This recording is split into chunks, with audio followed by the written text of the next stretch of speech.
Robert Daly is director of the Wilson Center's Kissinger Institute on China and the United States. He joins us for one of our regular China updates. There's always lots to talk about. Robert, welcome back. Thank you. Let me ask you first about the post-summit hangover or euphoria. I don't know which direction it's gone in China. How are things going in China in regards to U.S. China relations after the Mar-a-Lago meeting? Initially, Mar-a-Lago was extremely well received. The Chinese people liked the pageantry of it. There was a sense that Xi Jinping had succeeded. And while I think that people are too sophisticated to think that there's a real personal rapport between the two leaders, they had gotten along as these things go in a way that seemed constructive. And Xi Jinping, I think, thanks to some very good work on the part of the Chinese embassy here, succeeded, at least initially, in his main goal, which is to stabilize relations. He wants a stable relationship with no big problems in the lead up to the 19th Party Congress at the end of this year, and he seemed to get that. However, the Chinese have been a little bit confused. In fact, I had a conversation just with an official Chinese who came to see me this afternoon about this, that there seemed to be no follow-up. There was talk at the summit of a 100-day plan to get U.S. China trade relations in place. Well, this was something that the Chinese expected to be a very big deal. There's been a lot of writing and speculation about it. It appears to be a dead letter here. It's already forgotten. Xi Jinping had invited President Trump to send a high-level representative, somebody at the secretarial level, he hoped, to go to what to China is a very important meeting in May on the One Belt, One Road initiative. And Trump just seems to have ignored it, to have forgotten about it. And this is confusing for the Chinese because this request came from Xi Jinping. And so it seemed to go well. They seemed to be well received. There seemed to be a rapport. There were promises made, and then nothing. So there's a little confusion. Is it, which leads me to North Korea. Is it possible that the Trump administration's focus on North Korea and China's potential role as a partner in addressing that crisis has superseded all these other plans? It's possible, but the government of the most powerful nation on earth should be able, in China's view, to do several of these things at once. Yeah. But it has been, yes, the main story then has been Korea and Trump's repeated claims that he was very glad to have China's cooperation. He thought they could, should, and that Xi had promised would do more, but with the caveat that we were willing to go it alone if China couldn't bring Kim Jong-un to heel. Now, what going alone means, of course, remains very vague. But those messages have been heard in China. There was a good deal of confusion and some mirth on the Chinese internet with the American aircraft carrier battle group, the Armada, with a lot of firepower that was said to be steaming into the Sea of Japan off the east coast of the Korean Peninsula, which now proves not to be there. So the Chinese still don't know how to read President Trump. They see things that they very much like, both in personal terms and in policy terms, but then they're very confused by follow-through and the lack of a regularized procedure for the conduction of relations. What do they like on the personal level? That comes as a surprise to me. Right. President Trump is such an open nerve almost. Not unlike any president, or unlike any president we've seen to date as far as personal communication style. Much more like a reality TV show host. I'm surprised to hear that that's appealing in China. Because so many Chinese popular perceptions of the American style have been derived over the years from things like reality TV shows, news broadcasts. They have a caricature of American bombast, but that has a negative term. They also see it as what they would call Waishang, or just America's being extroverted, sort of a joie de vivre, a spontaneity that they admire because it's not part of the Chinese personality, certainly not part of the political personality. You don't have yourself. Sort of. So they see in him something that they think is sort of is winning. They like his family, of course, the fact that Ivanka's daughter can sing in Chinese and recite Chinese poems. This seems to us like a perhaps fairly transparent play for the hearts of the Chinese leaders. It works. It goes great guns in China. They like this, what we see as an almost medieval mixture of the family business and political power. Most of the rest of the world is far more accustomed to that, understands that better than we do, and accepts it. If that's the way it's going to be, China's comfortable with that. They know how to deal with that.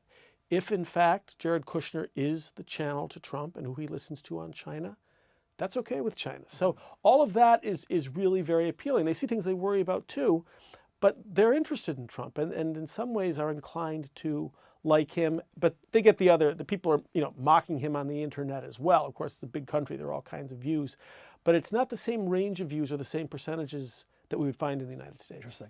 Now, back to North Korea. What can we expect from China? Is it clear what level of cooperation will actually take place? I know an ongoing debate is how much influence China really has on North Korea and what they're even able to do if they chose to do all they could. Well, so are they able to simply call up Kim Jong-un and say, this is the way it's going to be? No. However, despite promising to tighten some sanctions and to restrict all imports of coal, in fact, China's trade volume with with North Korea increased 40% in the first quarter of this year. South Korean intelligence agencies, which gathered pieces of some of the missiles that have been fired off by North Korea, have now discovered unequivocally that a lot of the key components are of Chinese manufacture. So these components are still going to North Korea and enabling their program that is an existential threat, at least to South Korea and Japan, and potentially to us. So China, when it is a priority to clamp down, if Chinese companies were selling components to the Falun Gong or Taiwan or to Tibetans in exile, they would be clamped down on. So there is room to do more. However, China's interests in North Korea, while they also would like to see a denuclearized peninsula, I think they're sincere about that, are not wholly commensurate with ours. We want tougher sanctions. China determines how tough a sanctions regime can be, and we want different things from sanctions. China just wants sanctions heavy enough to bring Kim Jong-un in line. We want sanctions to bring him to his knees. To his knees. China doesn't want that. China won't let that happen. So China can do a little more, but it isn't willing to do a great deal more. It wants to be seen as a viable partner in order to prevent America's arming up and a kinetic response, but it's not willing to bring Kim Jong-un to his knees. Is there a personal relationship between Kim Jong-un and President Xi? Not at all. They have never met. There is increased disdain, both politically and among ordinary Chinese, for Kim Jong-un and for North Korea. He made his first overseas trip, Xi Jinping, after coming to power, to South Korea. Kim Jong-un has still not been to Beijing. So no, they have not met. There is no personal relationship. There's been deliberate distance from Beijing toward Pyongyang.